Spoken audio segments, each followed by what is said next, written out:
नमस्कार मित्रांनो, आपल्या नवीन ब्लॉग मध्ये तुमचं स्वागत आहे. आज आपण आलोय 900 वर्ष जुन्या मंदिराकडे. म्हणजे पाषाणमधील एक सोमेश्वर वाडी इथे एक मंदिर आहे. खूप प्राचीन मंदिर आहे. 900 वर्ष जुनं मंदिर आहे आणि खूप छान आहे. तिथं आपण आलेलो आहे. आता त्या मंदिराचा इतिहास जाणून घेऊयात आपण, कसा आहे आणि काय आहे. आणि त्या पहिले मंदिराचं दर्शन घेऊया. ठीक आहे, चला. भगवान शिव यांना समर्पित असे ऐतिहासिकदृष्ट्या महत्त्वाचे मंदिर हे पुण्यातील पाषाण येथील सोमेश्वर मंदिर आहे. 900 वर्ष जुने असल्याने सोमेश्वर मंदिर पाषाण हे महाराष्ट्रातीलच नव्हे तर भारतातील सर्वात प्राचीन शिवमंदिरांपैकी एक आहे. हेमाडपंथी बांधकाम असलेले हे मंदिर 3.5 एकर जागेत उभे आहे. स्वयंभू पिंड असलेले हे मंदिर आता नव्याने दुरुस्त केले आहे, पण प्रशस्त आवार, दगडी सीमाभिंत, उंच वृक्ष यामुळे मंदिरात प्रसन्न वाटते. मंदिरात शिवपिंडी व्यतिरिक्त हनुमान, गणेश आणि काळभैरव मंदिर आहेत. मुख्य मंदिरात जमिनीवर संगमरवर लावून दगडी बांधकाम केलं आहे. मुख्य आकर्षण म्हणजे मंदिराच्या आवारात 12 ज्योतिर्लिंग मंदिराच्या सुंदर प्रतिकृती केलेल्या आहेत. तुम्हाला प्रश्न पडला असेल की तिथं गेल्यावर तुम्हाला काय काय पाहायला मिळेल, तर टेन्शन नका घेऊ मित्रांनो, मी सांगतो तुम्हाला. तिथं गेल्यावर तुम्हाला सोमेश्वर मंदिर, गणेश मंदिर, हनुमान मंदिर, भैरवनाथ मंदिर, वेदमूर्ती, शिवराम भट चित्राव, संजीवन समाधी, यज्ञ मंडप, 40 फूट दीपमाळ, 12 ज्योतिर्लिंग मंदिराची प्रतिकृती. प्राचीन काळापासून हे स्थान जागृत म्हणून पूजले जाते. 1640 ते 1650 या काळात छत्रपती शिवाजी महाराज पूजा करण्यासाठी या मंदिरात येत असत.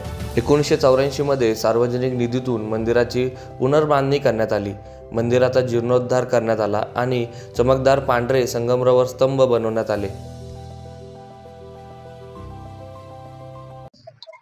फायनली आपलं दर्शन झालेलं आहे. जास्त गर्दी पण नव्हती. ते बघितलं असेल किती प्राचीन मंदिर आहे आणि खूप काही अशा गोष्टी आहेत की, म्हणजे फॉर एक्झाम्पल झालं तर एक झाड आहे, ते खूप जुनं झाड आहे. आणि ते पूर्ण मंदिराचा जो आजूबाजूचा परिसर आहे तो पूर्ण एकदम असा जुन्या टाईपच्या दगडामध्ये कसा असतो, एकदम प्राचीन तशा टाईप मध्ये आहे. थोडी दुरुस्त केलेली आहे, कारण की एवढे वर्ष झाले तसं ठेवणार नाहीत. त्यामुळे भारतीय संस्कृतीसाठी, आपल्या मराठी संस्कृतीसाठी त्यांनी क्लिअर केलेलं आहे सगळं. खूप छान केलेलं आहे मंदिर आणि आजूबाजूचा परिसर खूप छान आहे. असं इथं इथं बघा, हा जो एरिया दिलाय इथं तुम्ही येऊन ध्यान करू शकता, बसू शकता. हा जो मागचा हे बघा, हे सोमेश्वर पालखी. इथं म्हणजे पालखी जी आपली रेग्युलर पालखी जाते ती तिथं त्यांनी त्यासाठी एक जागा केलेली आहे.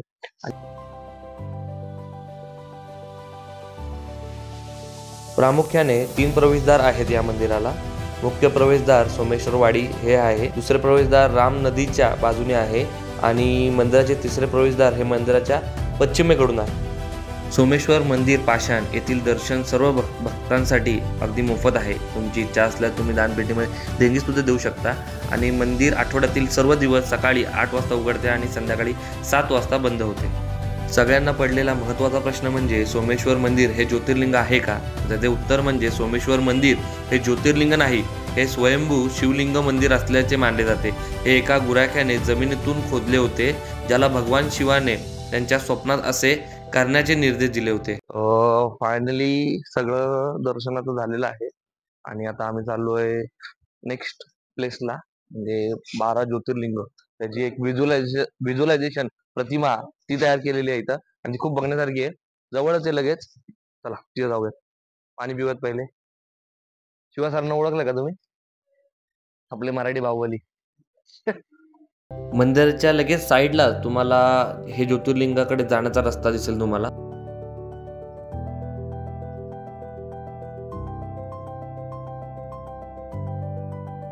हे बघा, आता हे जे मागं आहे ना, म्हणजे बघा इथंच मंदिर आहे आणि इथून असं वर चालत आलं इथं तुम्हाला 12 ज्योतिर्लिंगांचं पूर्ण व्हिज्युअलायझेशन भेटेल. म्हणजे मंदिरांचं एकदम असं डिट्टो वाटतात. म्हणजे तुम्हाला वाटतं की डायरेक्टली तुम्ही तिथं आलेत, तर ते मंदिराचं दर्शन होऊन जाईल तुम्हाला. इथं एक नंदीची मोठी मूर्ती आणि इथं शंकराची मोठी मूर्ती. चला थोडं जवळ दाखवतो तुम्हाला प्रत्येकाचा मंदिर. ठीक आहे.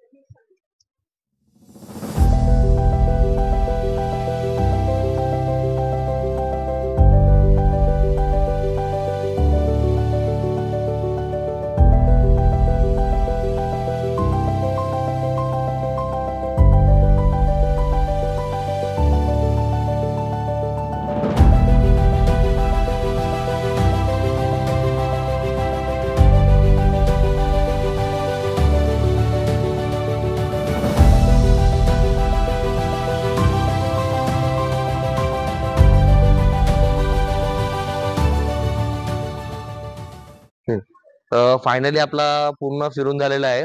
तुम्ही मंदिराचं दर्शन घेतलं खाली. त्यानंतर तिथूनच जवळ आले की तुम्हाला लगेच 12 ज्योतिर्लिंग आहेत. त्यांचं तुम्हाला दर्शन होऊन जाईल. एक व्हिज्युअलायझेशन साठी खूप छान आहे. नक्की व्हिजिट करा तुम्हाला. आणि मॅक्झिमम डिस्टन्स असेल पुणे 13-14 किलोमीटर असेल. मॅक्झिमम 13-14 किलोमीटर आहे. डिस्क्रिप्शन मध्ये लिंक दिलेली आहे. नक्की व्हिजिट करा. ठीक आहे. लाईक करा आणि सबस्क्राईब करा. ठीक आहे. बाय.